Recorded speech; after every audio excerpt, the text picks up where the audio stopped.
Certains passages de ce programme sont susceptibles de heurter la sensibilité des plus jeunes.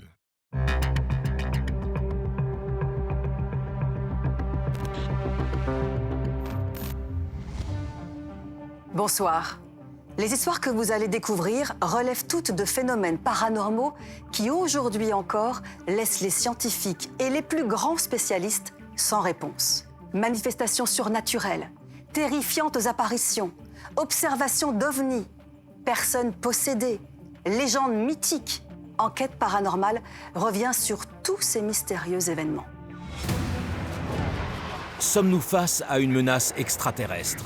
Après la révélation de vidéos troublantes, l'armée américaine admet se préparer secrètement à cet inquiétant scénario.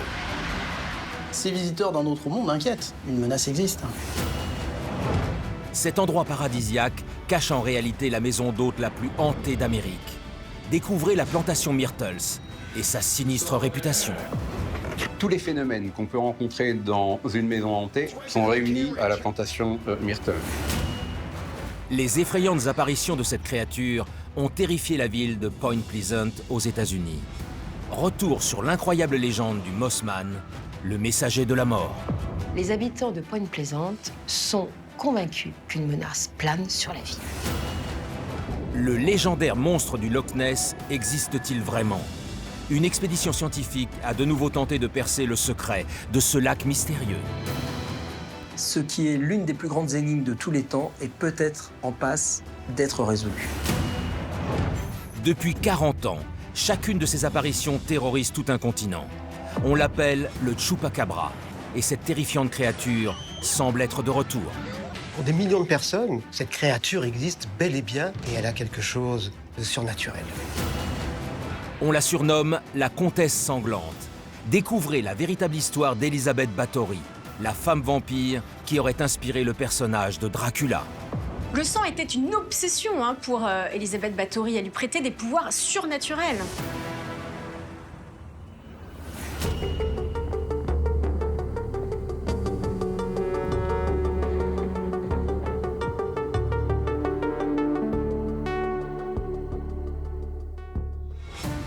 De mystérieux objets volants non identifiés ont-ils envahi le ciel des États-Unis? C'est en tout cas ce que prétend le très sérieux journal américain, le New York Times, en novembre 2017. Ce célèbre quotidien révélait, vidéo à l'appui, que les pilotes de chasse de l'armée étaient régulièrement confrontés à des ovnis au point qu'un programme top secret avait été mis en place pour les identifier et prévenir d'une éventuelle menace. Pour les services secrets américains, nous ne serions donc pas seuls dans l'univers.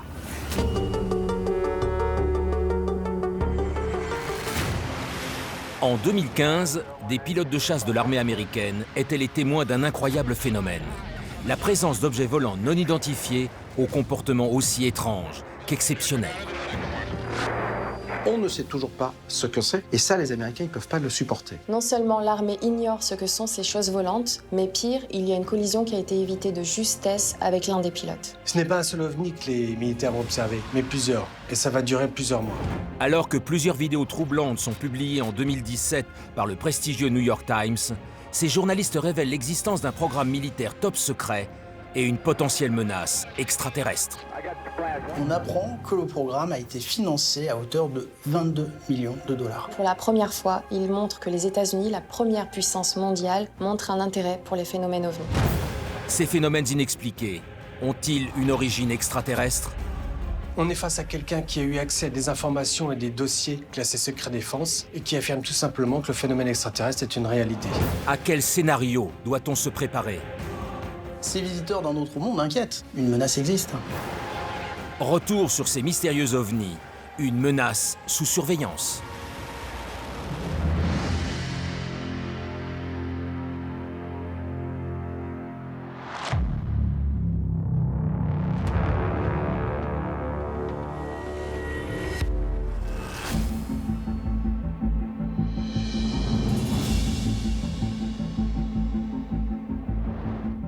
Nous sommes le 16 décembre 2017. Et ce jour-là, aux États-Unis, des millions d'Américains découvrent stupéfaits les troublantes révélations du prestigieux New York Times. Selon ces journalistes, le Pentagone, le département de la Défense, aurait secrètement mené entre les années 2007 et 2015 un programme ultra secret. Son étrange et incroyable objectif, étudier et identifier une potentielle menace extraterrestre.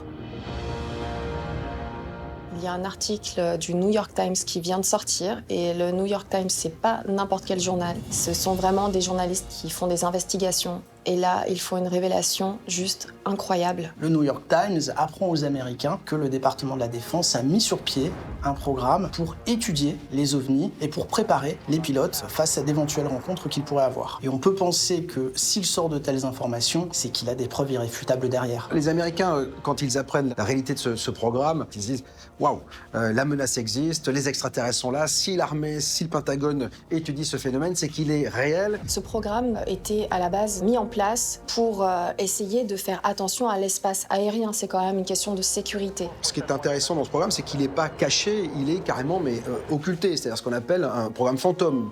Dans les années 60, on appelait ça les Black Projects. C'est vraiment, il faut que personne ne le sache. On imagine que les autorités ne veulent pas affoler le public américain. Ils se disent, bon, OK, on va travailler sur ce dossier OVNI, mais on va le faire secrètement afin de ne pas alimenter un conspirationnisme, une psychose chez nos concitoyens. L'information du New York Times va avoir l'effet d'une bombe en Amérique, mais également dans le monde entier. C'est la première fois qu'on apprend que les autorités américaines mènent un programme de recherche sur les objets volants non identifiés. Pour quelle mystérieuse raison le Pentagone a-t-il mis en place ce programme ultra secret? À quelles menaces les militaires américains ont-ils réellement fait face? Pour le savoir, il faut remonter en novembre 2004 au large de San Diego, en Californie. Ce jour-là, 2 pilotes de chasse du porte-avions USS Nimitz auraient été confrontés à une situation, aujourd'hui encore, inexpliquée. On est en 2004, pas loin de San Diego, et il y a 2 pilotes d'avions de chasse qui font un exercice plutôt classique. David Fravor et Jim Slegg sont contactés par l'opérateur radio de l'USS Trenton. Ce dernier a des échos sur son écran radar et il n'arrive formellement pas à les identifier. Ce qu'il faut savoir, c'est qu'on est sur le territoire américain. C'est-à-dire que dès qu'il y a quelque chose qui vole sur le territoire américain et qui n'est pas référencé, on pense tout de suite à une menace. Ils vont simplement sur place pour essayer de voir ce qu'il se passe et quel est cet objet non identifié. Quand David Fravor et son collègue ont reçu l'ordre d'aller sur place, ils n'étaient pas équipés de missiles ou d'armes pour faire face à une éventuelle menace. David Fravor et Jim Slegg vont aller au contact. Il faut savoir que non seulement cet objet va être filmé en infrarouge, puisque les avions sont équipés d'un équipement infrarouge, et c'est justement cette vidéo que va sortir le New York Times en décembre 2017. Les caméras infrarouges qu'ils ont vont leur montrer un objet, un engin, je ne sais pas comment on peut appeler ça, qui va se déplacer à des vitesses incroyables. Ils vont quand même prendre en chasse l'engin, peine perdue, parce que quand on voit la vitesse à laquelle l'engin se déplace, les 2 pilotes vont être complètement scotchés. Au premier contact, David Fravor explique que quand il a voulu verrouiller cette cible au radar, elle se déplaçait dans toutes les directions avec des mouvements qui ne sont pas explicables par la physique, comme si l'objet voulait échapper au radar. Il remarque que cet objet fait à peu près 10-15 mètres de long, qu'il ressemble, disent-ils, à un tic-tac. C'est plutôt un objet oblongue. Ça leur paraît surnaturel d'ailleurs par rapport à ce qu'ils ont l'habitude de voir et ce qu'ils connaissent eux-mêmes en tant que pilotes de chasse d'avions supersoniques. Les pilotes confirmeront avoir observé l'objet qui fera preuve d'accélération et de déplacement totalement exceptionnel, mais surtout sans aucun moteur ou propulseur apparent.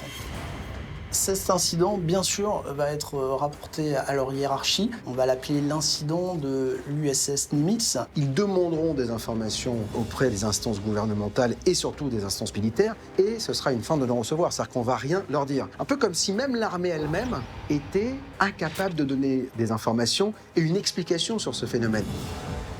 Les images qui sont transmises au New York Times viennent du département de la Défense. Il y aura quand même quelques controverses. La première chose, ça a été de dire que ça serait une société de production de films allemande qui aurait donc trafiqué cette vidéo dans un but commercial tout simplement, marketing, pour faire des petits coups de buzz et finalement parler de la société après. Mais les mois ont passé et aucune société allemande ne s'est déclarée être le propriétaire de cette vidéo. Alors c'est une nouvelle énorme, on va dire peut-être trop énorme pour pour être vrai. Effectivement, l'article du New York Times va soulever une controverse, mais le Pentagone lui-même va réagir et ce qu'il va annoncer est complètement incroyable.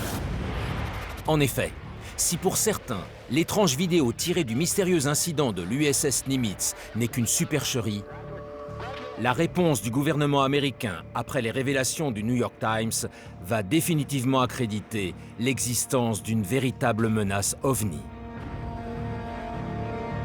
Suite aux informations du New York Times, la population se pose des questions. Quelle est la nature de ces vidéos ?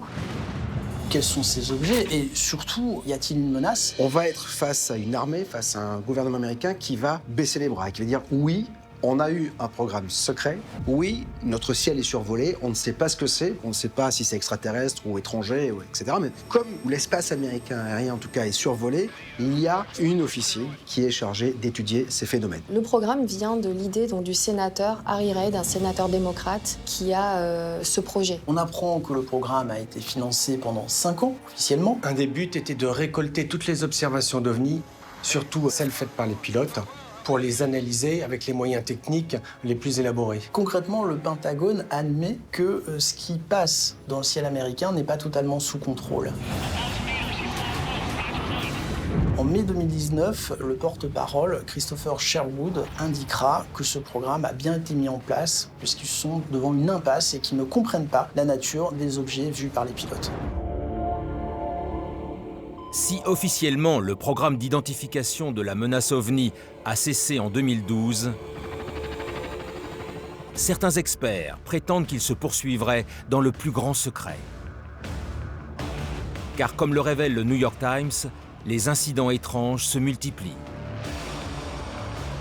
Nous sommes en 2014, au large de la Floride, sur le porte-avions Theodore Roosevelt. Et le lieutenant Ryan Graves, pilote de chasse, n'imagine pas encore l'incroyable phénomène auquel il va devoir faire face. On est en novembre 2014. Ryan Graves se prépare donc pour une mission dans le Golfe Persique. Ryan Graves est un pilote de guerre. C'est pas un pilote novice, c'est pas le premier venu. Et là, en plein vol, il aperçoit lui aussi un phénomène aérien non identifié. Les caractéristiques décrites sont les suivantes. Un objet de forme ovale, sans ailes, sans gaz d'échappement, sans traînée de condensation, sans turbulence et capable de faire du vol stationnaire. Et ensuite, des accélérations fulgurantes qui sont évaluées à des vitesses hypersoniques. Là, ils vont rentrer encore une fois en disant qu'on est face à quelque chose qui n'est pas, de notre connaissance, terrestre. Le témoignage de Ryan Graves est corroboré par un autre pilote qui s'appelle Danny Aquant. Les deux pilotes admettront ne pas savoir ce qu'ils ont eu dans leur champ de vision. Ils ne comprennent pas. Vu les courbes prises par l'objet, ils se disent ça ne peut pas être humain. Nous, en tant que pilote, on accepte une certaine puissance de G. Là, si on est à l'intérieur de cet engin et si on fait ça, on est explosé. Donc, ça ne peut pas être pour eux quelque chose qui est terrestre. Pour couronner le tout, ce n'est pas une observation, mais plusieurs observations, puisque ça va durer sur plusieurs mois. Car de l'été 2014 jusqu'en mars 2015, les militaires de l'US Navy en manœuvre au large de la Floride vont constater la présence quasi quotidienne de plusieurs ovnis dans l'espace aérien. Et chose incroyable, ce phénomène va être filmé, un document top secret qui n'aurait jamais dû être divulgué. Le New York Times va sortir cette nouvelle vidéo, va la publier. Et là, les gens vont être confrontés donc, à ces nouvelles images, encore une fois à bord d'un avion, avec le témoignage des pilotes. Tout le monde va pouvoir se rendre compte que ces aéronefs dépassent technologiquement tout ce qu'on connaît aujourd'hui. Il a été pensé que ce soit un drone parce qu'effectivement, depuis les années 2000, certains drones pouvaient voler à des vitesses hypersoniques, au-delà de 10 000 km/h. Mais ces drones sont rares, difficilement contrôlables et ne peuvent absolument pas faire de vol stationnaire.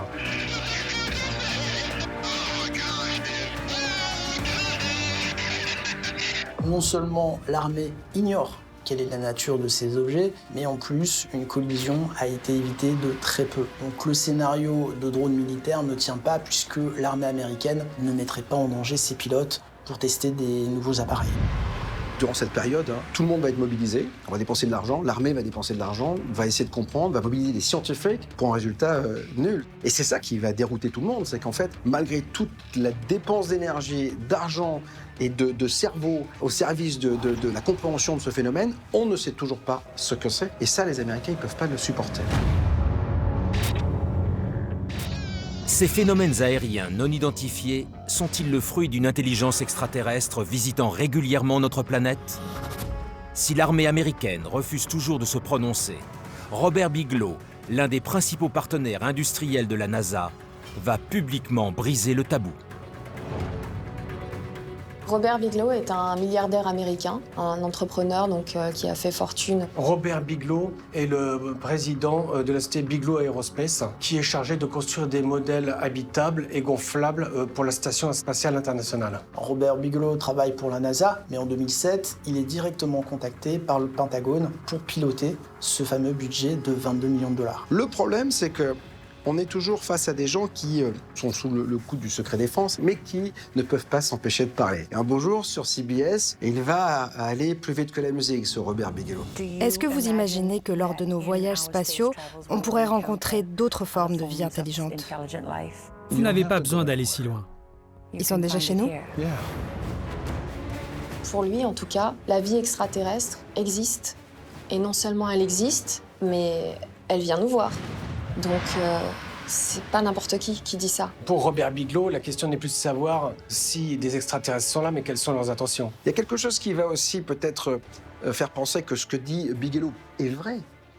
C'est qu'il est comme secret défense et que s'il parle, il risque 10 ans de prison. En fait, la vraie question qu'on peut se poser, c'est pourquoi parle-t-il? Donc si quelqu'un d'aussi proche des grands secrets du gouvernement fait cette déclaration, c'est qu'il sait ce qu'il dit et qu'il a vraiment des informations qui lui permettent de le dire haut et fort, malgré son devoir de réserve. Alors bien sûr, cette question des ovnis passionne autant qu'elle fait peur. Est-ce qu'une autre forme de vie intelligente existe ailleurs dans l'univers? Mais surtout, si elle existe, est-elle supérieure à nous? Et au final, à quoi doit-on réellement se préparer?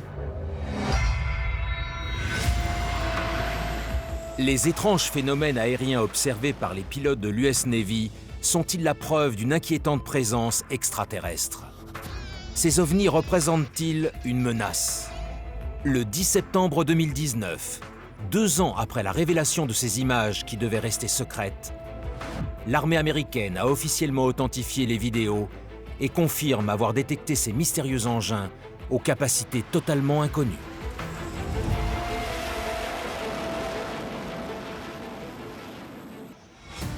Qui n'aurait pas envie de séjourner le temps d'un week-end dans une magnifique maison d'hôtes entourée de jardins luxuriants?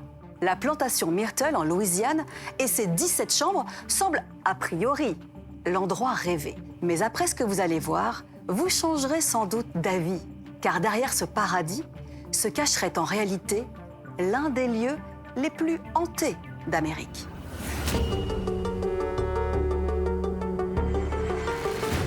On l'appelle la plantation Myrtles, et cet endroit paradisiaque situé en Louisiane serait en réalité l'une des propriétés les plus hantées de toute l'Amérique.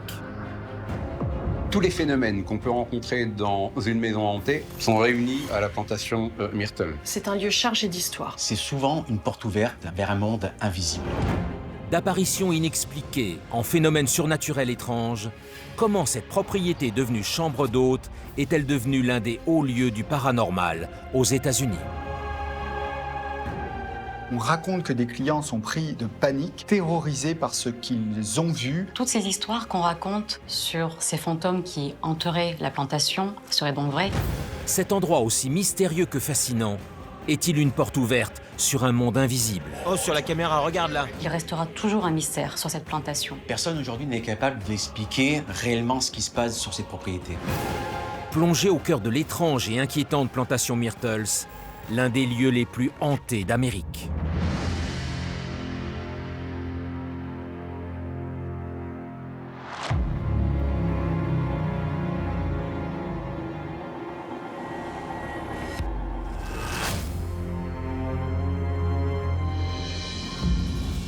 Nous sommes au printemps 1993, en Louisiane, dans le sud des États-Unis. Un couple d'Américains, John et Tita Moss a décidé d'acquérir celle que tous ici appellent la plantation Myrtles, une immense propriété coloniale réputée hantée. John et Tita Moss sont un couple américain, ils ont 2 jeunes garçons et leur projet c'est de venir s'installer en Louisiane pour ouvrir des chambres d'hôtes. Alors ils ne choisissent pas n'importe quelle maison d'hôtes, ils choisissent une maison de maître absolument magnifique en Louisiane. Qui a été construite dans le pur style colonial, qui comporte 18 chambres, un escalier principal et surtout la véranda avec les rocking chairs qui va faire la réputation de la plantation. Quand le couple Moss achète cette propriété, il y a des histoires, des légendes locales qui se racontent sur cette propriété. On leur dit que cette maison est hantée, qu'il y a des phénomènes paranormaux qui s'y produisent, que cette maison porte en elle une malédiction. Pour eux qui sont des gens rationnels, ils n'y croient pas du tout. Pour eux, c'est juste du folklore. Si la famille Moss s'installe dans la plantation Myrtles sans prêter attention à ces étranges histoires, très vite, elle va devoir faire face à une curieuse situation. Le plus jeune garçon, Morgan, qui a 10 ans, va avoir un comportement inhabituel et tenir même des propos assez bizarres. Le petit garçon va dire à sa mère qu'il y a une fille dans sa chambre et qu'il faut l'aider à descendre du lustre. La mère est un petit peu interrogative. Elle pense tout de suite à un ami imaginaire, mais pour lui faire plaisir, et parce qu'il insiste aussi lourdement, elle va aller dans la chambre. Et puis là, Morgan, donc le fils, va décrire la petite fille. Elle est blonde, elle porte une robe blanche. Sauf que voilà, la mère, hormis son fils, ne voit personne d'autre. Tandis que Tita et John Moss préfèrent ne prêter aucune attention aux curieuses affirmations de leur fils, ils vont être les témoins, eux aussi, d'un phénomène étrange. Quelques jours plus tard, ils se trouvent dans le salon et ils entendent des bruits. Des bruits à l'étage, des pas très distincts de quelqu'un qui court alors qu'ils savent qu'il n'y a personne à l'étage. Et puis au fil du temps, au fil des jours même, les phénomènes vont s'accélérer. Il va y avoir des portes qui se ferment et qui s'ouvrent inexplicablement. Il y a même des craquements dans les escaliers, comme si quelqu'un montait à l'étage. Mais une chose va les intriguer par-dessus tout, ça va être ce fameux miroir qui se trouve dans le salon. Et c'est un miroir qui est tellement âgé qu'il a des taches. D'étranges taches en forme de mains humaines, de mains d'enfants qui apparaissent. On a beau frotter ces taches, on a beau changer le verre du miroir, mais elles reviennent inlassablement. Pour les Moss, ça commence à faire beaucoup. L'ancienne plantation qui longe la route 61 à Saint-Francisville est-elle hantée comme beaucoup en Louisiane l'affirment? Alors que John et Tita Moss interrogent les voisins proches, mais aussi les habitants de la région, ils découvrent stupéfaits le sinistre passé de cette mystérieuse propriété. Cette maison a une histoire particulière. On raconte qu'elle aurait été bâtie au XVIIIe siècle par le général David Bradford et qu'à la mort de celui-ci, c'est sa fille Sarah Matilda qui va en hériter avec son mari Clark Woodruff. Clark et Sarah ont 3 enfants et cette famille va être liée à une terrible tragédie. Nous sommes au début du 19e siècle, nous sommes en pleine période de l'esclavagisme et on raconte que Clark Woodruff aurait des aventures avec les jeunes esclaves de la propriété, notamment une jeune esclave du nom de Chloé. L'histoire raconte qu'en 1823, Chloé va être surprise en train d'écouter aux portes. Woodruff va la surprendre un soir et pour la punir, il va lui couper l'oreille. Chloé va devoir porter un petit turban vert pour cacher cette infirmité qu'elle portera à vie. Sauf que Chloé, pour se venger, va empoisonner toute la famille. Elle va confectionner un gâteau empoisonné qu'elle va donner à la famille. Non seulement le maître ne mange pas du mets préparé par Chloé, mais c'est son épouse et c'est ses enfants qui mangent le plat préparé par Chloé. Quelques heures après, leur sort est scellé, ils meurent. Clark Woodruff, quand il va comprendre ce qui s'est passé, va faire lyncher Chloé et la faire pendre à un arbre dans la plantation. Et depuis ce temps, on dit que le fantôme de Chloé entrait la plantation. Que cache le terrible passé de la plantation Myrtles? Les troublants phénomènes paranormaux auxquels ont assisté John et Tita Moss ont-ils un lien avec les événements qui s'y sont déroulés?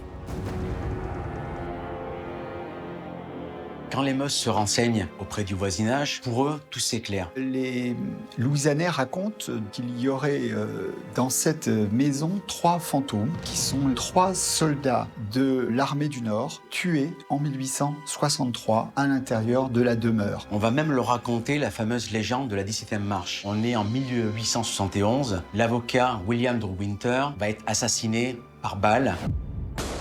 La légende nous dit que Winter s'est traîné jusqu'à l'intérieur de la maison et qu'il est venu mourir dans les bras de sa femme sur la 17e marche de l'escalier, ce qui expliquerait les bruits de pas qu'on entend dans cet escalier. On raconte également une légende qui porte sur le miroir. Les Louisianais savent que lorsque l'on est en période de deuil, il faut couvrir les miroirs. Sauf qu'à la mort de Sarah Matilda et des enfants, Clark Woodruff va refuser de le faire. Ce que les Louisianais racontent, c'est que l'âme de son épouse et de ses 2 enfants reste emprisonnée à l'intérieur de ce miroir. Et depuis, on voit apparaître des mains et des visages. Pour les habitants du coin, ce ne sont pas des légendes. C'est le passé qui continue à vivre dans les veines du présent. Simple légende ou phénomènes paranormaux inexpliqués. En 1995, la découverte d'une photographie ancienne, prise dans les jardins de la plantation, va définitivement convaincre le couple Moss du caractère hanté de leur propriété. Malgré tout ce qu'on raconte, ils vont décider de rester dans la propriété et en ouvrir des chambres d'hôtes. Le couple Moss va essayer de chercher des anciennes photos de la plantation pour redécorer leur bed and breakfast. Ils vont trouver plusieurs photos dans une compagnie d'assurance et là, donc, ils vont agrandir ces photos pour les mettre en décoration. Et en agrandissant ces photos, ils vont se rendre compte que l'une d'entre elles va avoir une particularité. Sur l'une de ces photos, ils voient une ombre qu'ils n'arrivent pas à distinguer véritablement, peut-être même une tache. Ce qui les intrigue, c'est que ça ressemble étrangement à une silhouette. Qui est sur cette photo? En quelle année elle a été faite? Tout le monde, et notamment les Moss, veulent tout savoir. Pour tenter de lever le mystère entourant cet étrange cliché, les propriétaires de la plantation Myrtles font appel à un certain Norman Benoit. Ce chercheur renommé, expert en photographie, va alors faire une incroyable découverte. Ils vont mandater un expert, Benoît Norman, de façon à ce qu'il puisse agrandir les photos, analyser les photos. Il ne s'agit pas d'une tache, il s'agit bien d'une ombre. Cette ombre est une silhouette, et cette silhouette, c'est une silhouette humaine qui porte un turban. On arrive à voir la circonférence de la tête, la longueur des bras, des jambes, etc. Ils se rendent compte que cette silhouette humaine a toutes les caractéristiques de cette fameuse Chloé, cette esclave. Le problème, c'est que c'est pas possible, simplement parce que cette jeune femme est décédée en 1823 et que l'invention même de la photographie date de 1839. Donc c'est juste impossible. Sauf si ce qui est sur la photo, la femme qui est sur la photo, est un spectre. Toutes ces histoires qu'on raconte sur ces fantômes qui entouraient la plantation seraient donc vraies, et cette photo en est la preuve. La photo va faire le tour du monde. Alors que cette troublante photo contribue à la renommée de l'étrange plantation Myrtles, certains vont laisser entendre que les phénomènes paranormaux entourant cette demeure ne seraient qu'une supercherie. À l'époque, les médias commencent à en parler de plus en plus et tout le monde s'interroge. Les esprits très rationnels estiment que cette affaire, notamment cette photographie, serait montée de toutes pièces par les époux Moss, qui ont trouvé là le bon filon, le tourisme du paranormal. Et bien évidemment, derrière, se faire de l'argent avec. La famille Moss a-t-elle inventé de toutes pièces les prétendus phénomènes paranormaux à l'œuvre dans l'immense plantation Myrtles? Alors que le doute s'installe, plusieurs événements inexpliqués vont venir confirmer l'effrayante réputation de ce domaine. Beaucoup de clients sont attirés par la réputation de la plantation Myrtles, la maison hantée. Certains vont être tellement effrayés par ce qu'ils voient, par ce qu'ils entendent, qu'ils vont quitter la maison. Certains vont entendre des notes de musique la nuit alors qu'il n'y a personne. D'autres vont entendre des grincements de pas. Beaucoup affirment avoir ressenti une sensation de présence. Ce qui fascine les clients, c'est ces fameuses traces qui sont dans le miroir et certains jurent les avoir réellement vus. Forcément, avec tout ce qui s'est passé, on peut tout imaginer. Certains vont penser que c'est la fameuse Chloé, d'autres vont penser à William. Cette plantation Myrtle est un lieu mystérieux. Il effraie tout autant qu'il fascine. Ces phénomènes surnaturels sont-ils vraiment le fruit de la présence de forces invisibles? Afin d'écarter définitivement tout soupçon de supercherie, John et Tita Moss ont ouvert les portes de cette mystérieuse plantation à une équipe de télévision. Le résultat des images tournées cette nuit-là va se révéler étrangement glaçant. Oh, sur la caméra, regarde là. En 2012, une équipe de chasseurs de fantômes se rend dans la plantation Myrtles avec comme objectif de trouver des preuves. Pendant de longues heures, ils vont disposer des caméras et des micros dans des points stratégiques de la maison, de façon à récolter un maximum de résultats. Et là, ils vont être face à des voix sur les bandes sonores. Oh, derrière toi, là! Qu'est-ce qu'il y a derrière moi?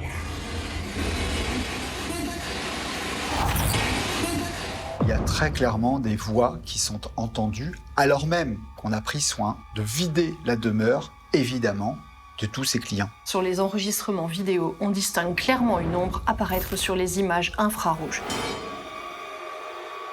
Ils ont aussi réussi à récupérer sur les vidéos des objets qui se déplacent tout seuls. Est-ce qu'on est capable d'expliquer rationnellement ce qui se passe à la plantation Myrtle? Donc d'un point de vue scientifique, la réponse est non. Malgré les interventions de chacun, que ce soit l'expert ou de l'équipe, il restera toujours un mystère. La plantation Myrtles continue d'intriguer non seulement les Américains, mais le monde entier, parce qu'à l'intérieur des murs de cette demeure coloniale, eh bien, se trouve quelque chose, une présence que personne ne sait expliquer. Véritable fenêtre sur l'au-delà ou endroit propice à nourrir les plus incroyables légendes. La plantation Myrtles est considérée aujourd'hui comme l'un des hauts lieux du paranormal dans toute l'Amérique.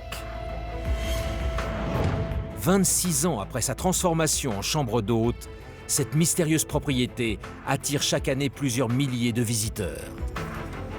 Tous n'espèrent qu'une seule chose, apercevoir l'un des nombreux fantômes censés hanter depuis plusieurs siècles cet endroit fascinant.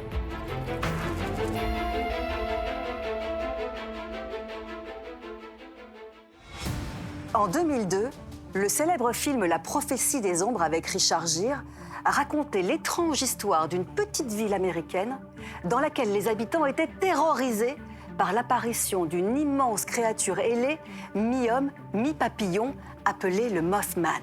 Cet ange de la mort serait, dit-on, annonciateur des pires catastrophes, parmi lesquelles le drame de la ville de Point Pleasant en 1967, qui a coûté la vie à 46 de ses habitants.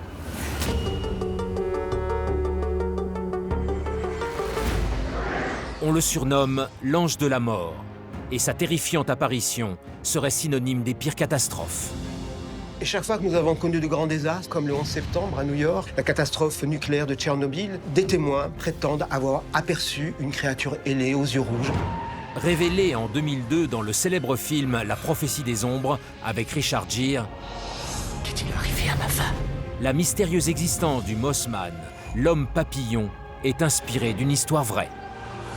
La prophétie des ombres raconte l'histoire d'un journaliste qui, pendant 1 an, va enquêter à Point Pleasant sur une créature ailée et sur l'ensemble des événements paranormaux qui semblent graviter autour d'elle. La légende de l'homme papillon va effrayer des millions de gens. À quel étrange phénomène paranormaux les habitants de Point Pleasant aux États-Unis ont-ils été confrontés? Les habitants de Point Pleasant sont convaincus qu'une menace plane sur la ville. Et hasard ou coïncidence, c'est exactement ce qui va se passer. Découvrez la véritable histoire du Mothman, l'effrayant messager de la mort.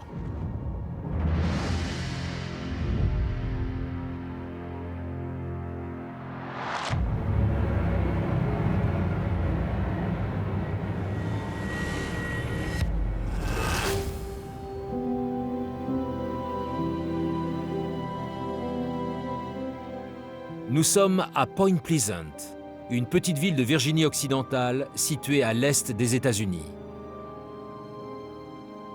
Le shérif adjoint de cette paisible bourgade sans histoire s'appelle Millard Halstead. Et jusqu'à sa mort, en 1994, il n'oubliera jamais l'étrange soirée du 15 novembre 1966. Ce soir-là marque en effet le début d'une série d'étranges événements qui va effrayer l'Amérique tout entière.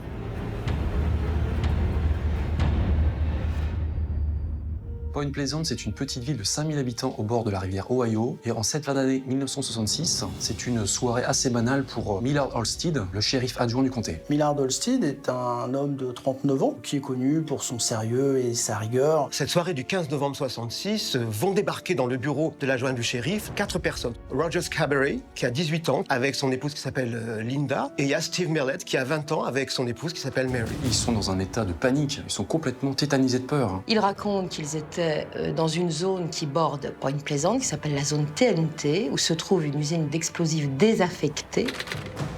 Ils se sont retrouvés face à une créature sortie de nulle part, quelque chose de surnaturel, une bête comme ils n'en ont jamais vu. Ils racontent aux policiers qu'ils auraient vu une sorte de créature de 2 mètres de haut, ailée, avec des yeux rouges, proéminents. Elle ne ressemble à rien de connu.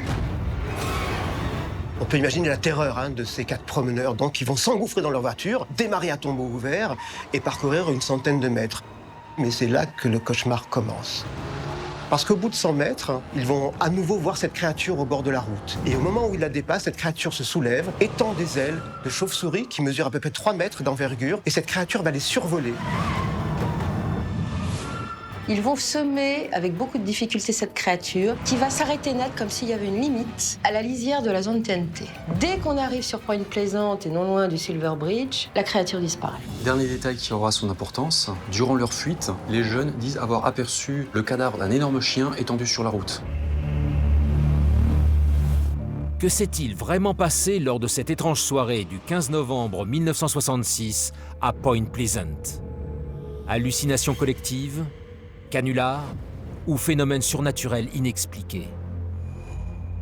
Si la police avance une explication rationnelle, très vite, de nouveaux témoignages, pour le moins troublants, vont semer une véritable panique dans toute la région. Le shérif adjoint Halstead est partagé puisqu'il connaît bien ces jeunes.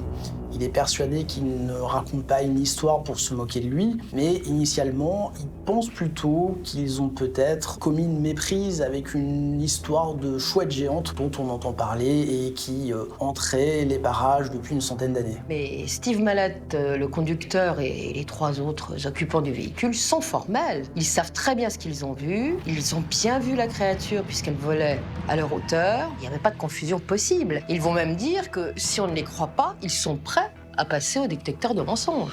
Le shérif décide de les raccompagner dans l'ancienne zone militaire. Mais en arrivant à l'usine désaffectée, rien, pas de cadavre de chien, pas de créature aux yeux rouges.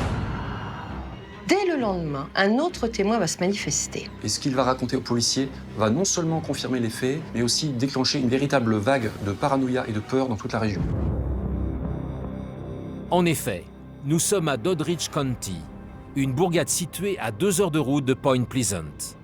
Et ce 15 novembre 1966, la vie de Newell Partridge va prendre elle aussi une tournure pour le moins effrayante et totalement surnaturelle. Nous sommes le 15 novembre 1966, à 180 km de Point Pleasant, et 1h30 avant que les jeunes ne voient la créature, un Américain va lui aussi avoir la peur de sa vie. Le témoin s'appelle Newell Partridge, c'est un entrepreneur en bâtiment, et ce soir-là, il fait face à des événements très étranges. Il est 22h30, et soudain, l'écran de son téléviseur devient noir. Apparaît des formes étranges, il dira que ça ressemblait à des arêtes de poisson. Son téléviseur se met aussi à émettre un son strident insupportable. Et au même moment, sur sa terrasse, son chien Bandy, un gros berger allemand, se met à la fois à gémir et à grogner. Il fait nuit noire, on est en pleine campagne, et Partridge se demande ce qui se passe. Prend sa lampe torche, il regarde dans le pré d'à côté, puisque le chien a l'air de renifler dans cette direction. Et que voit-il? Dans le halo de sa lampe torche, une créature immense. Mais avant de voir la créature, il voit ses fameux 2 yeux rouges. Au moment où il aperçoit ses yeux rouges, le chien se met à hurler, à grogner, et Bondy, lui, voudrait le suivre, mais il est glacé d'effroi, il ne peut pas expliquer. Il se barricade, prend son fusil. Il dira, cette nuit-là, j'ai dormi d'ailleurs avec mon fusil chargé, au pied de mon lit. Et il ne reverra jamais son chien. Et on peut imaginer la tête des policiers lorsqu'ils vont faire le lien entre la disparition du chien de Patridge et le cadavre vu par les 4 jeunes à Pointe-Plaisante. Les policiers se posent une question, comment un chien comme Bandit, qui est un berger allemand, a-t-il pu être enlevé, mais surtout transporté sur 77 km? Ça ne peut pas être une chouette, ça ne peut pas être un faucon. La question se pose. Et comment expliquer le son terrifiant émis par la télévision de Partridge? D'où vient cette mystérieuse créature aux yeux rouges? Tandis que toute la presse évoque l'effrayante soirée du 15 novembre 1966 à Point Pleasant comme ailleurs, les témoignages se multiplient. Les terrifiantes apparitions de celui que les journalistes appellent « The Mothman », l'homme papillon, vont rapidement semer la peur. Une véritable psychose s'empare de toute l'Amérique. Dans les jours qui suivent le 15 novembre 1966, la police recueille des dizaines de témoignages dans un rayon de 100 km autour de Point Pleasant. Le 12 novembre, dans le petit cimetière de la ville de Clandonine, il y a là un fossoyeur qui s'appelle Kenneth Duncan. Et c'est alors qu'il voit planer au-dessus de la cime des arbres, pendant quelques minutes, une créature de forme humaine, avec de grandes ailes qui ressemblent peut-être à des ailes de chauve-souris, et qui va disparaître comme elle est venue. Parmi les premiers témoignages qui sont recueillis, il y en a un qui est particulièrement intriguant. C'est celui de Marcella Bennett, qui est une habitante de Pointe-Plaisante. Marcella Bennett raconte que ce soir-là, elle était accompagnée de son frère, Raymond Wemsley, et de son épouse, Cathy. Au moment où Marcella s'approche de la voiture, soudain, de l'arrière du véhicule, surgit une créature gigantesque, avec des yeux rouges fluorescents. C'était vraiment effrayant. Une des expériences les plus effrayantes que j'ai pu avoir dans ma vie. J'espère que ça n'arrivera plus jamais. Cette femme est tellement choquée qu'elle va avoir besoin de soins médicaux. Et Miller Dolsteel, le shérif adjoint, et commence à se poser des questions. En Virginie, la population commence à avoir peur. Les habitants de Pointe-Plaisante vont même organiser une battue, là où des témoins affirment avoir vu la créature. Les témoignages affluent de partout, et il y a 2 pompiers qui s'appellent Yoder et Enox, qui vont dire qu'ils ont vu eux aussi une mystérieuse créature ailée avec des yeux rouges le 18 novembre. En l'espace de quelques mois, en Virginie, c'est un véritable climat de terreur qui est en train de s'instaurer. L'Associated Press, qui est l'équivalent de l'AFP en France, va baptiser ce phénomène et va l'appeler le Mothman, l'homme papillon. Alors que toute la région de Point Pleasant vit dans la crainte de ces terrifiantes apparitions, John Keel, un journaliste new-yorkais, décide de se rendre sur place. Les témoignages qu'il va recueillir vont définitivement ancrer la légende du Mothman comme l'une des plus mystérieuses affaires paranormales qu'a connue l'Amérique. John Keel est un journaliste new-yorkais qui va compiler tous les témoignages relatifs au Mothman dans un livre qui sera publié en 1975. Et c'est ce livre qui va inspirer le célèbre film La prophétie des ombres avec Richard Gere. Qu'est-il arrivé à ma femme? Cette histoire sera connue du monde entier à cause de ce film. Et les gens vont découvrir que c'est basé sur des faits réels. J'ai besoin de savoir ce que c'est. John Keel ne travaille pas seul. Il va collaborer avec une autre journaliste qui s'appelle Mary Hyre, qui écrit pour le journal local qui s'appelle Athens Messenger. John Keel et Mary Hyre sont face à un véritable mystère. Ils vont fouiller absolument, voir tout ce qui se passait, recueillir des tas de témoignages et amonceler d'ailleurs une somme considérable, extrêmement précise, de faits concernant le Mothman. Maintenant que c'est dans le journal et qu'on sait qu'on n'est pas tout seul à avoir vu la chose, on parle. Des gens leur indiquent vivre des choses réellement paranormales. Certains disent avoir observé dans le ciel des lueurs étranges. Les témoins l'assurent, ils étaient en présence d'un objet volant non identifié. C'est là où je l'ai vu la première fois, c'est là où j'ai vu les lumières. Il volait à peu près à 30 mètres de haut et mesurait 30 mètres de long. Il se déplaçait lentement et ne faisait aucun bruit. C'était un vaisseau en forme de long cigare. Il avait l'air si près que j'aurais pu le toucher. Je n'arrivais pas à y croire. Le 4 décembre 1966, des pilotes qui sont à peu près 10 minutes de l'aéroport de Pointe-Plaisante vont faire un témoignage. Ils vont indiquer qu'ils ont vu un objet qui au départ leur semblait être un oiseau, puis un avion, mais au final, ils n'ont pas réussi à identifier formellement ce qui était dans le ciel à ce moment-là. On commence à dire en ville que la présence de l'homme papillon et de tous ces ovnis serait liée. Et pour certains, en fait, l'homme papillon serait d'origine extraterrestre. Que se passe-t-il vraiment dans le ciel de cette petite ville des États-Unis? Simple hasard ou coïncidence troublante? Depuis l'étrange apparition de l'homme papillon, la population de Point Pleasant se confronte à de multiples événements surnaturels, aussi inquiétants qu'inexpliqués. John Keel et Mary Hyre vont rapporter que des témoins vivent également des phénomènes étranges. Ils reçoivent des coups de fil et en prenant le combiné, ils entendent des crissements, des sons métalliques ou des gémissements. Une véritable paranoïa s'installe et de plus en plus de gens commencent à penser qu'ils sont sur écoute. Certains vont même vivre des événements étranges. Des objets vont se déplacer tout seuls chez eux ou tomber des étagères. On a beau chercher des explications rationnelles, on ne trouve rien qui puisse réellement rassurer les gens. Et c'est dans ce climat qu'une nouvelle rumeur se propage, encore plus incroyable que la précédente, et elle va terroriser tous les habitants. Nous sommes en janvier 1967 et à Point Pleasant, la rumeur fait état d'une étrange menace. La présence glaçante de mystérieux personnages vêtus de noir, aperçus à différents endroits de la ville. On voit débarquer des hommes vêtus de noir, étranges, à la peau brune, parlant de façon robotique, et ces gens vont menacer les habitants de Point Pleasant. Il se murmure que ces hommes en noir seraient ici pour faire taire les témoins, pour qu'ils ne parlent plus ni de l'homme papillon, ni des ovnis. Je ne sais pas pourquoi ils sont apparus à ce moment-là, mais ils se sont rendus à différents endroits et chez différentes personnes pour poser des questions. Après ça, tout le monde a verrouillé sa porte.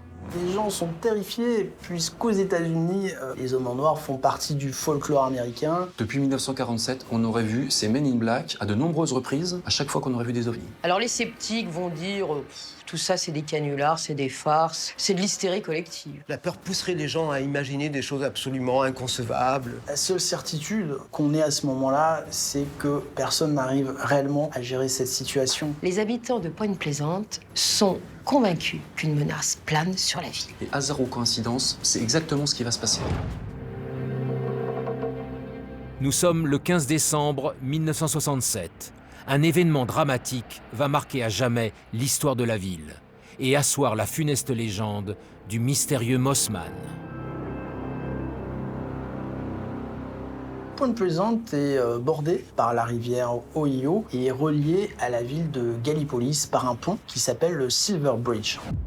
Ce pont va être au centre d'un drame terrible. Ce jour-là, il est 15h05. Le pont est encombré, il y a un trafic énorme parce qu'on est la veille de Noël. Et à 15h05, le pont se met à tanguer, on entend un bruit énorme et le pont s'effondre. 46 personnes vont mourir noyées dans cette catastrophe. Coïncidence ou non, la veille de ce 15 décembre, certains racontent avoir vu sur ce pont la créature du Mothman au sommet de l'une des arches. Cette tragédie va réellement marquer les esprits. Et bien vite, on va dire que la présence de l'homme papillon sur ce pont la veille était un signe annonciateur du drame.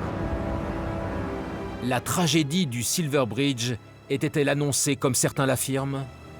Cette catastrophe a-t-elle un lien avec les étranges phénomènes paranormaux observés à Point Pleasant entre novembre 1966 et décembre 1967?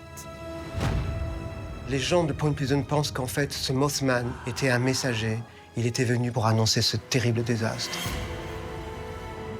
Pour John Keel, il n'y a aucun doute. Il l'écrit. C'était une créature destinée à avertir les populations qu'une catastrophe allait se produire. Alors cette histoire va sidérer l'Amérique, mais va aussi largement dépasser ses frontières. Et chaque fois que nous avons connu de grands désastres, visiblement, comme le 11 septembre à New York, comme la catastrophe nucléaire de Tchernobyl, comme le grand tremblement de terre de Mexico en 85, des témoins prétendent avoir aperçu une créature ailée aux yeux rouges qui ressemble pratiquement trait pour trait au Mothman. Ce qui est étrange d'ailleurs, c'est qu'après l'effondrement du Silver Bridge, on n'entendra plus jamais parler et on ne verra plus jamais l'homme papillon. Est-ce qu'on a assisté à une forme d'hystérie collective ou est-ce que cette créature existe réellement? Aujourd'hui encore, le mystère reste entier.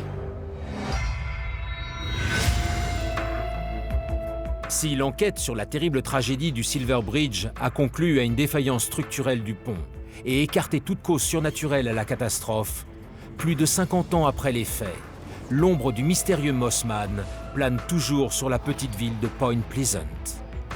Légende ou réalité, aujourd'hui encore, une étrange statue, mais aussi un musée perpétue le souvenir des terrifiants événements paranormaux qui, entre 1966 et 1967, ont effrayé la ville et l'Amérique tout entière.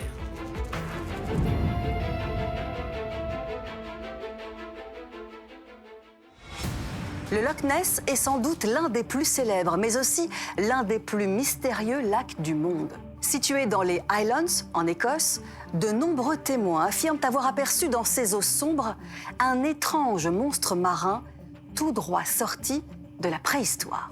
Légende ou réalité, une expédition scientifique a tenté de percer définitivement ce mystère.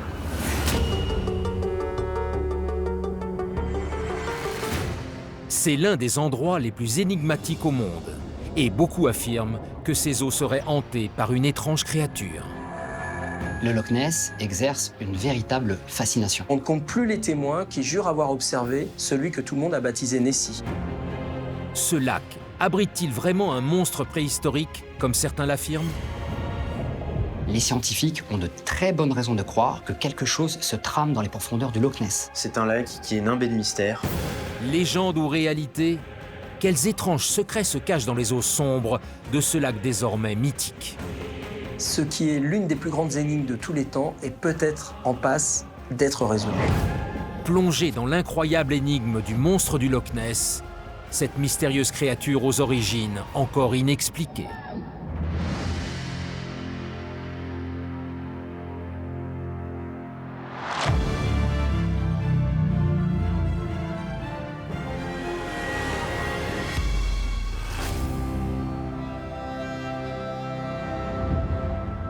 Nous sommes le 11 juin 2018, au cœur de l'un des endroits les plus énigmatiques au monde, le célèbre et mystérieux Loch Ness dans les mythiques Highlands d'Écosse. Ce jour-là, une équipe de scientifiques a embarqué sur ces étranges eaux glacées pour percer son incroyable secret, la présence supposée d'un légendaire monstre marin, dernier vestige de l'époque des grands dinosaures. Le Loch Ness est un immense lac écossais situé au sud-ouest de la ville d'Inverness. C'est un lac d'eau douce qui est quand même relativement grand. Il fait environ 36 km de long, mais il est très étroit. En moyenne, on va trouver 2 km d'épaisseur et il est relativement profond. La profondeur maximale enregistrée dans le lac peut atteindre 270 mètres. On ne compte plus les témoins qui jurent avoir observé celui que tout le monde a baptisé Nessie. Le seul problème, c'est que jusqu'ici, on ne dispose d'aucune preuve scientifique de la présence d'un tel monstre dans le Loch Ness. Ce qui s'avère sans doute l'une des plus grandes énigmes de tous les temps va probablement enfin être résolue. Un chercheur néo-zélandais, Neil Gimel, s'est donné pour mission, avec son équipe, d'établir une base de données de tous les organismes vivants dans le lac et ainsi vérifier la possibilité que les eaux du Loch Ness pourraient abriter une espèce qui n'aurait pas encore été identifiée. Si on trouve une preuve que quelque chose existe dans le Loch Ness, ce sera vraiment énorme. L'objectif de Neil Gimel, au final, c'est d'obtenir une séquence ADN qui n'est pas répertoriée et qui pourrait donc correspondre à une espèce inconnue dans les eaux du Loch. C'est une grande première, tout le monde veut savoir ce qu'il y a dans le lac. Les résultats des recherches ont été publiés le 5 septembre 2019 et elles ont réservé aux scientifiques une sacrée surprise. Personne ne s'attendait à de tels résultats. À quelle étonnante vérité les chercheurs ont-ils fait face? Les eaux sombres de ce lac abritent-elles, comme certains l'affirment, un monstre marin d'une espèce encore inconnue? Pour comprendre l'incroyable mystère qui entoure le Loch Ness, il faut aller sur ses rives, non loin du château d'Urquhart. C'est ici qu'en 1933, Aldie Mackay et son mari racontent avoir assisté à un étrange spectacle. Nous sommes le 14 avril 1933 et là, un couple d'hôteliers, les Mackay, est en train de longer en voiture le lac aux alentours du château d'Urquhart. Et soudain, Aldie Mackay va demander à son mari de stopper la voiture parce qu'elle a aperçu quelque chose d'étrange. Il raconte que sous leurs yeux, une énorme masse noire est sortie de l'eau, une créature de la taille d'une baleine, et a ensuite disparu dans les eaux noires du lac. Ils sont terrifiés, mais aussi fascinés, et leur histoire, ils vont la raconter au Courrier d'Inverness, le journal local. L'article est publié le 2 mai 1933, et la nouvelle va alimenter les rumeurs les plus folles. Tandis que l'étrange témoignage du couple Mackay se répand à travers toute l'Écosse, attirant plusieurs milliers de curieux, certains affirment que cette histoire de monstre ne serait qu'une supercherie. Le témoignage des Mackay fait sensation, les curieux affluent de toute l'Écosse, mais aussi de toute l'Angleterre. En fait, tout le monde veut voir le monstre. Bien évidemment, les gens vont commencer à douter. Et les mauvaises langues commencent à dire que les Mackay, qui tiennent un hôtel sur les bords du lac, ont inventé toute cette histoire pour se faire de l'argent. Et le 22 juillet 1933, un autre couple, les Spicer, va lui aussi témoigner avoir aperçu quelque chose d'incroyable. George Spicer et sa femme, un couple de Londoniens, rapportent avoir vu de leurs propres yeux, depuis leur voiture, une créature, une espèce d'escargot au cou très long, qui prenait toute la largeur de la route. C'est un des premiers témoignages où on va apercevoir cette forme de long cou. Un journaliste anglais va annoncer la théorie selon laquelle cette créature, ce monstre, serait en fait un plésiosaure, un animal préhistorique qui nous ferait remonter au Jurassique, la période des dinosaures. Et en fait, du coup, il va y avoir une sorte de fièvre, de se dire peut-être que les monstres existent réellement, et peut-être qu'il y en a un dans le loch. Et du coup, on va avoir tout un tas de témoignages. Les mystérieuses eaux du Loch Ness abritent-elles d'étranges spécimens préhistoriques, comme certains l'affirment? Si personne n'est en mesure d'en prouver scientifiquement l'existence, d'étranges photographies vont entretenir le doute. La première des photos qui va faire sensation, c'est celle publiée par le Daily Mail le 21 avril 1934. Dans le journal, on nous raconte qu'un certain Robert Wilson, un chirurgien londonien réputé, aurait pris cette photo 3 jours plus tôt sur les rives du lac. Sur le cliché, on voit très nettement une tête et un cou très long émerger hors de l'eau. La photo va créer la stupeur et cette fois-ci faire la une des journaux du monde entier. Enfin, on a la preuve que ce que racontaient les Spicer et les Mackay était vrai. Il y aurait bien un monstre dans le Loch Ness. Alors bien sûr, beaucoup vont émettre l'hypothèse d'un canular. Mais cette photo va contribuer à alimenter la légende, et ça durant 60 ans. Jusqu'à ce que les héritiers de Robert Wilson avouent que ce n'était qu'un canular. Et là, on comprend 60 ans après que la photo la plus célèbre du Loch Ness était en fait une supercherie. Depuis la photo de Wilson en 1934, il y a tout un tas de clichés qui vont être pris au cours du temps sur les rives du Loch. Mais à chaque fois, en fait, ces clichés, déjà en noir et blanc, souvent de mauvaise qualité, ne montre jamais rien de probant. On y discerne rarement un objet très distinct. Si la multiplication de photos grossières va peu à peu semer le doute sur la possible existence d'un monstre préhistorique dans les eaux du Loch Ness, une étrange vidéo, tournée en 1960, va relancer cette incroyable théorie. En 1960, la légende du monstre a pris un petit peu de plomb dans la nageoire, si on peut dire. Mais l'arrivée d'un jeune Britannique va totalement relancer l'hypothèse selon laquelle il y aurait bel et bien un spécimen marin d'origine inconnue qui vivrait dans les eaux du lac. Ce jeune Anglais s'appelle Tim Dinsdale, lui aussi s'intéresse à cette histoire et il décide de rendre public des images qu'il a tournées au bord du Loch Ness. Tim Dinsdale, on se dit qu'il n'aurait pas forcément eu intérêt à mystifier ces images. Pourquoi? Parce qu'il vient de l'armée et qu'il est ingénieur. Bon, ça donne un certain crédit, certes.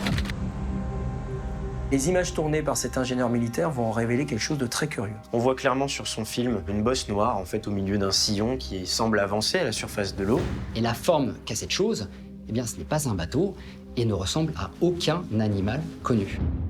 Quelques années plus tard, en 1966, il y a tout un groupe d'ingénieurs qui va travailler sur ces images et leur constat, c'est que ces images sont authentiques. Donc on ne peut pas remettre vraiment en doute ce film. Cette vidéo va constituer un tournant dans l'histoire du Loch Ness, puisqu'à partir de là, on va prendre au sérieux cette histoire qui au mieux était considérée comme une légende et au pire comme un attrape-touriste. Les étranges images tournées en 1960 par l'ingénieur militaire Tim Dinsdale sont-elles la preuve de l'existence d'un monstre d'origine préhistorique dans le Loch Ness? Pour tenter de percer les secrets du lac, un bureau d'études scientifiques voit le jour. Les différentes expériences menées sur les eaux sombres du Loch Ness vont alors révéler des choses troublantes.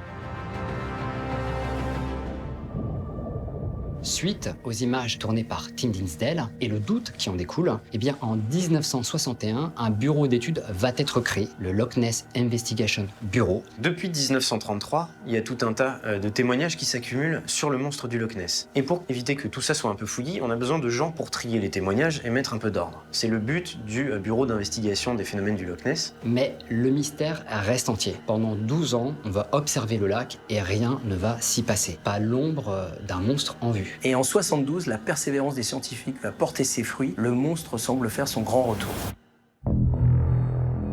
En effet, en 1972, le bureau d'investigation du Loch Ness va publier une photo pour le moins étrange. La mystérieuse forme est identifiée comme la nageoire d'un animal inconnu. Une découverte qui va relancer les recherches. 3 ans plus tard, le 20 juin 1975, les profondeurs du lac sont intégralement sondées et l'équipe de scientifiques va faire une troublante découverte. Nous sommes le 20 juin 1975 et ce jour-là, sur les eaux du lac, se trouve Adrian Shine, qui est le responsable du bureau d'investigation du Loch Ness, et un certain Bob Rhines, qui lui est américain. C'est un homme qui travaille au MIT, une université importante de Boston, qui est spécialisé dans les détections radar et sonar. Et donc il va se dire, je vais pouvoir contribuer à l'enquête en déployant des systèmes radar pour analyser ce qu'il y a sous l'eau. Et à partir de là, prouver au monde entier l'existence du monstre du Loch Ness devient chez lui une véritable obsession. Alors ce qu'il faut savoir, c'est que malgré la profondeur du Loch Ness, qui peut atteindre 272 mètres de profondeur par endroit, eh bien, les scientifiques vont chercher à descendre le plus profondément possible pour voir ce qu'il s'y passe. Tandis que les caméras des scientifiques plongent dans les mystérieuses profondeurs du Loch Ness, les images capturées ce 20 juin 1975 vont révéler des choses aussi incroyables que particulièrement troublantes. On voit une espèce de masse informe sous l'eau qu'on appelle tête de gargouille. Ça pourrait très bien être un morceau de bois flotté à la dérive ou même une couche de tourbe vraiment au fond du lac. En fait, on ne peut pas expliquer ce qu'il y a sur cette photo. La plus troublante, c'est la seconde photo. On distingue une grosse masse dotée d'une nageoire. Pour Rhines et Shine, il n'y a plus aucun doute. Il s'agirait d'un plésiosaure, une espèce de reptile marin de 4,50 m qui se déplaçait il y a quelques millions d'années avec des nageoires identiques à celles qu'ont les otaries. Pourtant, une question demeure, de quoi cette créature se nourrit-elle ? On sait qu'il y a très peu de vie dans ce loch en raison de sa noirceur et de sa profondeur. Le problème du plésiosaure, c'est que quand les scientifiques sérieux se penchent sur cette hypothèse, ils peuvent la réfuter très facilement avec quelques arguments. Les plésiosaures étaient des animaux qui avaient des poumons. Ils étaient obligés de remonter à la surface de l'eau pour respirer, et ce, assez régulièrement. En fait, si jamais il y avait des plésiosaures pulmonés dans le loch, on devrait les voir sortir de l'eau en permanence, ce qui n'est absolument pas le cas. Donc là, retour à la case départ. Ça fait plusieurs décennies que des recherches sont menées, et on n'a toujours rien sur ce prétendu monstre. Plus on cherche, et plus le mystère s'épaissit. La science parviendra-t-elle à prouver l'existence d'un monstre marin dans les eaux de ce mystérieux lac? Nous sommes le 11 octobre 1987. Et ce jour-là, la plus impressionnante expédition scientifique jamais menée sur le Loch Ness va susciter de nouvelles interrogations. Le 11 octobre 1987, Adrian Shine et Bob Rhines, toujours eux, lancent l'opération Deep Scan. C'est l'expédition la plus impressionnante jamais réalisée sur le lac. 24 bateaux vont être mobilisés et ils vont sillonner près de 60% de la surface du lac pour tenter de retrouver le monstre. Y a-t-il un monstre ou pas? Tout le monde veut en avoir le cœur net. Le Loch Ness est sondé durant 3 jours et là, il va se passer une chose très étrange. L'un des sonars va détecter à 150 mètres de profondeur 3 énormes masses en mouvement et la taille de ces choses est présentée comme étant plus gros qu'un énorme requin et plus petite qu'une baleine. Ça pourrait être énormément de choses, des bancs de poissons formés d'individus séparés, ça pourrait être des entités uniques, mais bon, c'est des données qui sont très difficilement analysables. Finalement, la plus importante opération jamais menée sur le Loch Ness n'a pas permis de lever le mystère. La dernière expédition en date, celle du chercheur Neil Gemmell, a-t-elle permis de lever définitivement les doutes sur la possible existence de ce monstre aussi mystérieux qu'introuvable? Le 5 septembre 2019, le scientifique s'apprête à annoncer au monde entier les surprenants résultats de ses recherches. Le généticien Neil Gemmell a analysé tous les ADN prélevés dans les 250 échantillons d'eau recueillis dans les profondeurs du Loch Ness, il a cherché les traces d'un ADN inconnu. Il a recensé un certain nombre d'espèces. Il a trouvé évidemment beaucoup d'ADN d'anguilles, mais de l'ADN d'autres poissons, l'omble, la truite, etc. Et par contre, il n'a pas trouvé d'ADN de plésiosaures. Il faut garder une chose en tête, c'est que le Loch Ness possède une propriété particulière. Si un animal tombe dans ses eaux, eh bien vous ne retrouverez jamais son cadavre. Le Loch Ness est un lac qui ne rend jamais ses morts. C'est pourquoi le doute, mais aussi la magie du Loch Ness perdure. Simple légende, anguille d'une taille encore jamais observée ou véritable créature venue du fond des âges. Aucune étude n'a permis d'expliquer jusqu'ici les nombreuses et étranges apparitions qui régulièrement hantent les eaux du Loch Ness. En 2007, les images de Gordon Holmes, un touriste anglais, avaient d'ailleurs suscité de nouvelles interrogations qui, aujourd'hui encore, planent sur le lac le plus mystérieux du monde.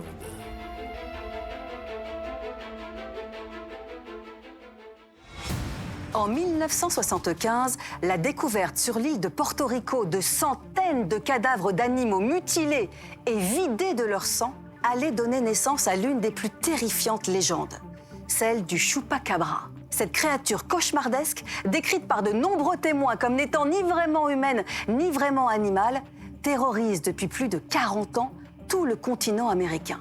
Certains événements inexpliqués ont fait dire qu'elle serait même d'origine extraterrestre.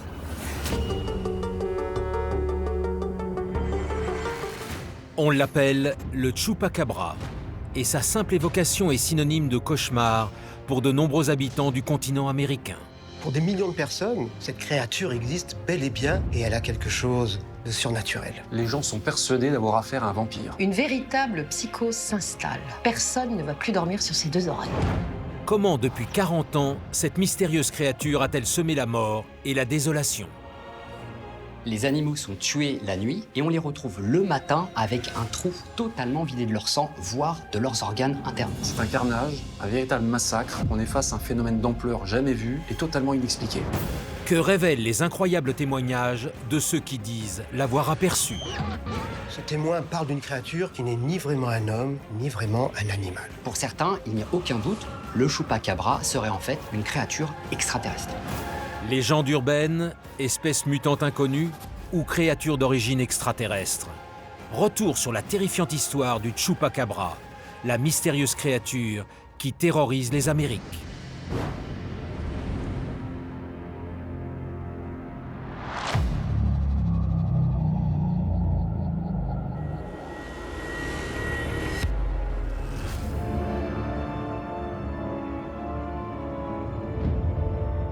Nous sommes le 21 juillet 2017 en Californie, dans la petite commune de Riverside, située non loin de Los Angeles.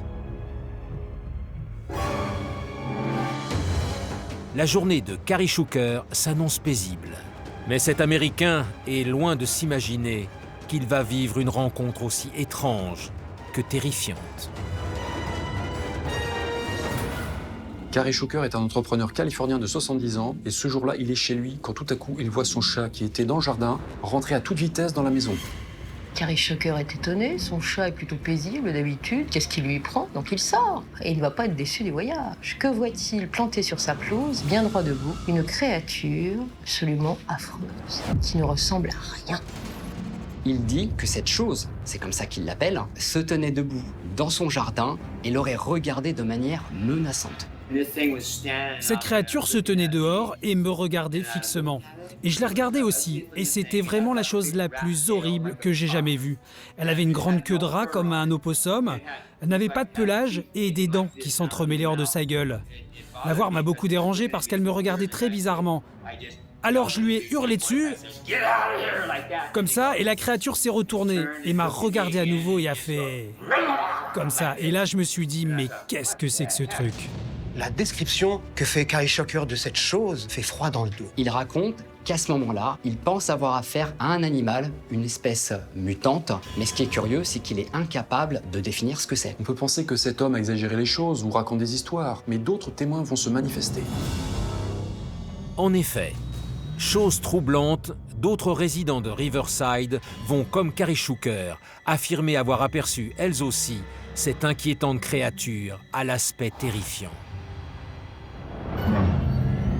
Quelques mois après l'observation de Carrie Shuker, une puéricultrice qui s'appelle M.J. Bounce va contacter le journal local et va leur raconter qu'elle s'est retrouvée nez à nez avec une créature improbable. Cette femme va décrire ce qu'elle a vu, mais là où son témoignage devient troublant, c'est qu'elle a aperçu la créature non loin de l'endroit où Carrie Shuker l'a lui aussi aperçue. Et comme lui, elle évoque une chose qu'elle n'avait jamais vue de toute sa vie. Un troisième témoin, Tom Brundage, va aussi rapporter qu'il a vu cette créature et donc il y aurait une terrifiante chose qui hanterait les collines de Californie.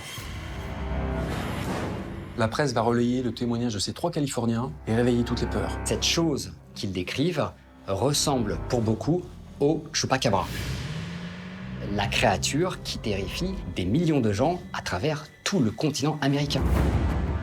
D'où vient cette mystérieuse créature que tous en Amérique appellent le Chupacabra? Comment expliquer la terreur qu'inspire désormais chacune de ces apparitions?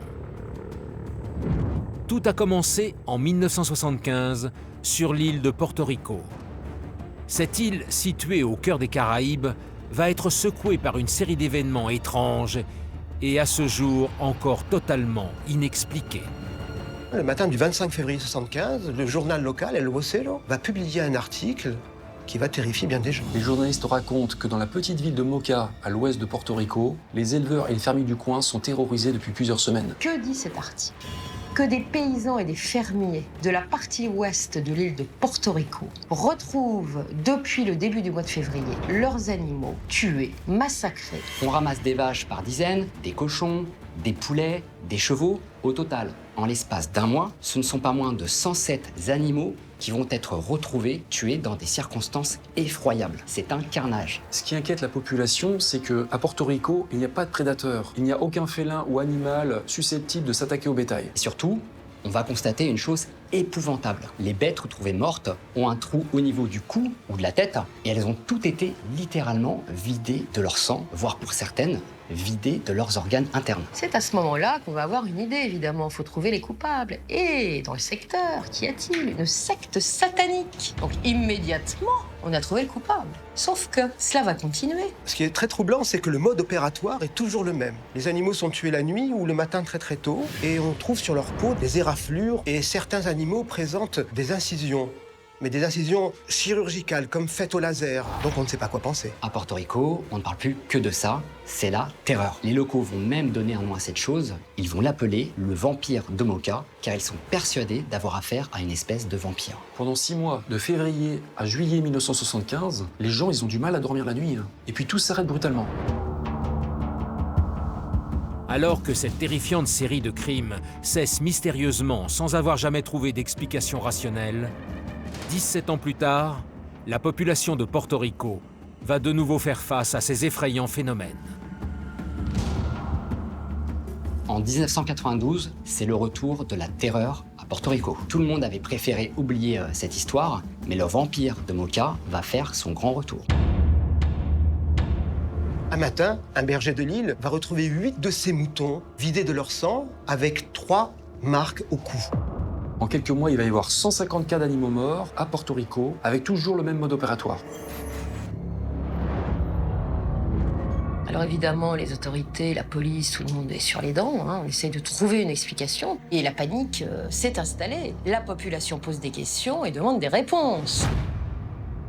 Une nouvelle preuve de l'existence du Chupacabra a été découverte récemment. 3 ans plus tard, en 1995, pour la première fois, quelqu'un va faire une description très précise de cette créature qui terrorise la population. Une habitante de l'île appelée Madeline Tolentino raconte avoir vu l'une de ces créatures en train de l'observer par la fenêtre de sa maison. Et selon la témoin, cette bête se tenait debout, elle avait des yeux rouges proéminents et des sortes de pointes dans le dos. Cette créature n'était ni vraiment animale, ni vraiment humain. C'était un mélange étrange entre un kangourou, un homme et un chien.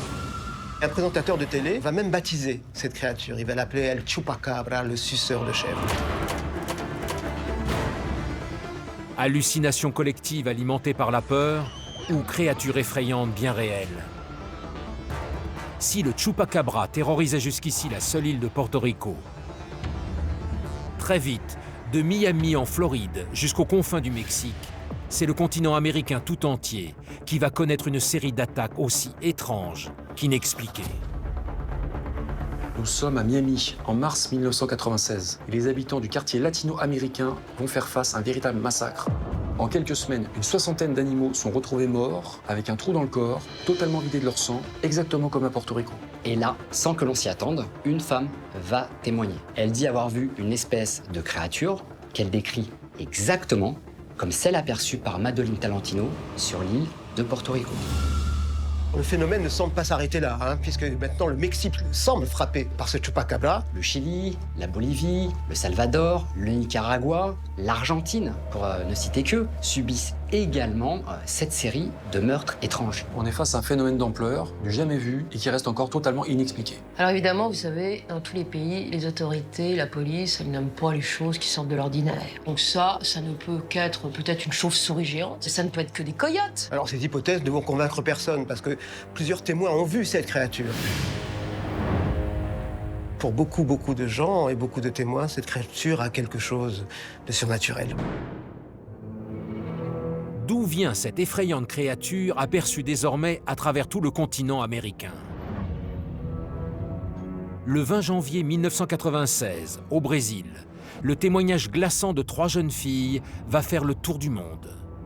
Ce qu'elles racontent avoir vécu ce jour-là va nourrir une incroyable théorie sur les origines du chupacabra.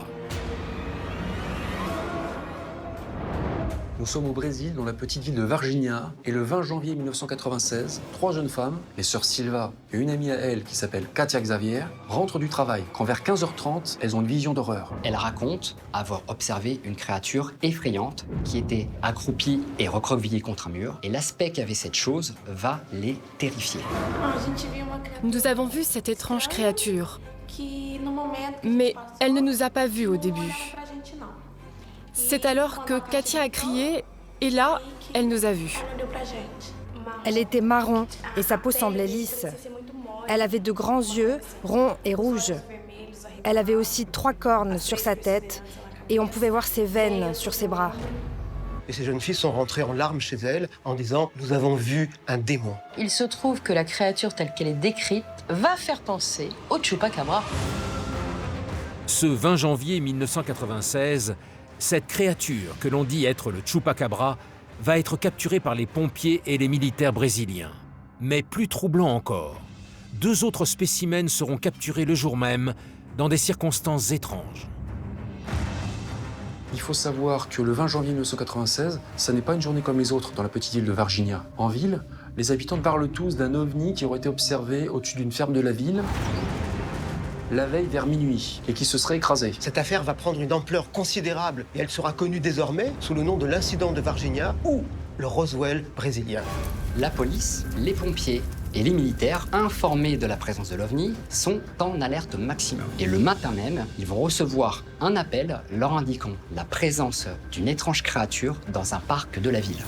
Ce dont on est sûr, c'est que cette créature, ainsi que 2 autres spécimens, va être capturée et mise en cage pour être finalement emmenée par les militaires. Personne ne sait d'où viennent ces créatures, ni animales, ni humaines. Et les autorités ne fournissent aucune explication. On est dans le flou total.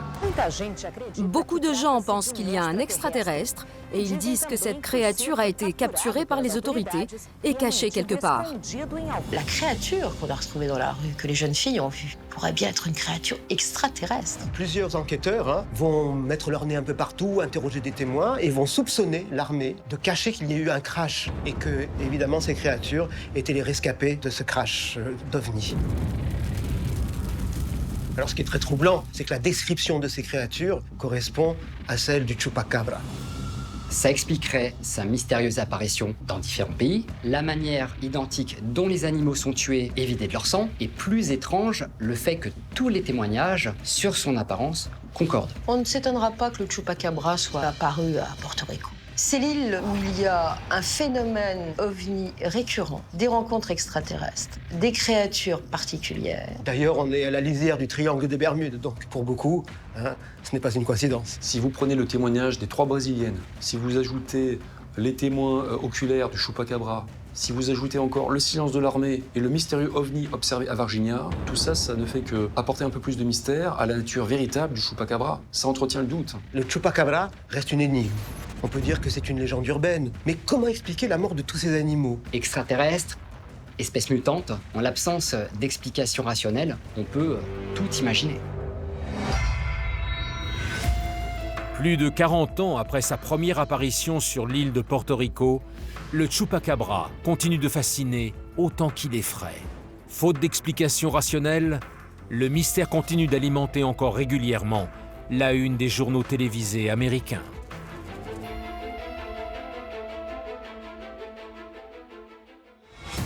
Tout le monde connaît Dracula, le célèbre vampire qui, la nuit venue, se nourrit du sang des vivants, les transformant à leur tour en personnages démoniaques. Fruit de l'imagination de l'écrivain anglais Bram Stoker, des historiens affirment aujourd'hui qu'il se serait en fait inspiré d'une histoire vraie, celle de la comtesse hongroise Elisabeth Báthory, accusée des pires crimes et de sorcellerie.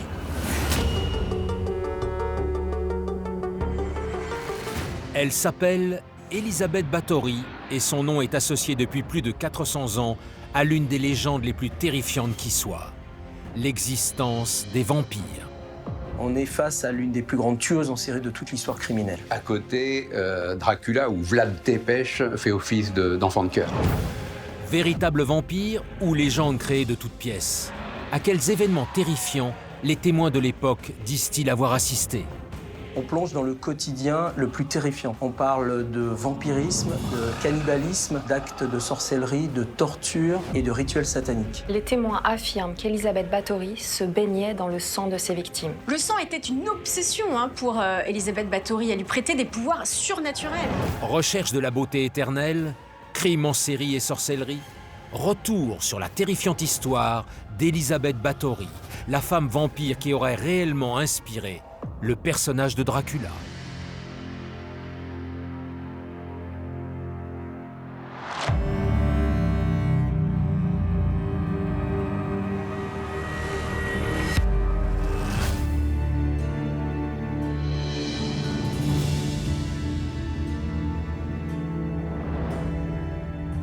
Nous sommes en Slovaquie, à Katowice, un petit village en apparence tranquille. Ici pourtant, les habitants vivent dans l'ombre d'un endroit réputé hanté. L'ancien château d'Elisabeth Báthory, une comtesse à la sinistre réputation.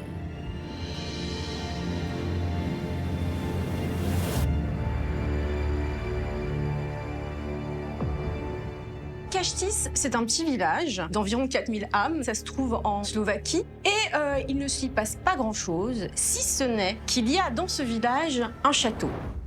Alors aujourd'hui, il est en ruine, mais ces ruines sont presque mondialement connues parce qu'elles renferment une histoire terrifiante. Il est considéré comme le château qu'il faut absolument éviter parce qu'en pleine nuit, il se passe des apparitions très étranges, de fantômes, de phénomènes paranormaux. On raconte que de nombreux villageois de Katowice ont aperçu le fantôme de la comtesse Báthory à qui appartenait ce château et qui s'adonnait à la sorcellerie.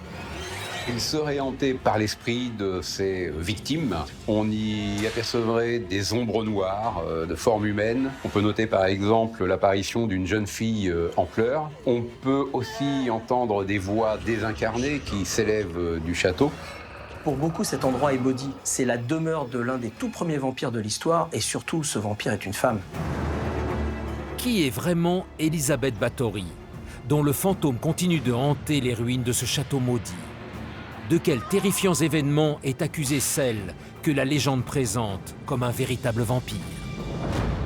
Nous sommes en 1560, non plus en Slovaquie, mais ce qui était à l'époque la Hongrie impériale. Et Elisabeth Báthory naît dans une famille princière extrêmement puissante, donc extrêmement riche. Elle est très riche, elle est très belle, elle est très éduquée aussi, puisqu'elle parle, elle lit, elle écrit plusieurs langues. Et sa famille va la marier à 14 ans à un homme qu'on va surnommer le Chevalier Noir. C'était un homme qui était réputé sur les champs de bataille pour sa cruauté. On prétend que c'est lui qui aurait initié sa jeune épouse à torturer les jeunes servantes.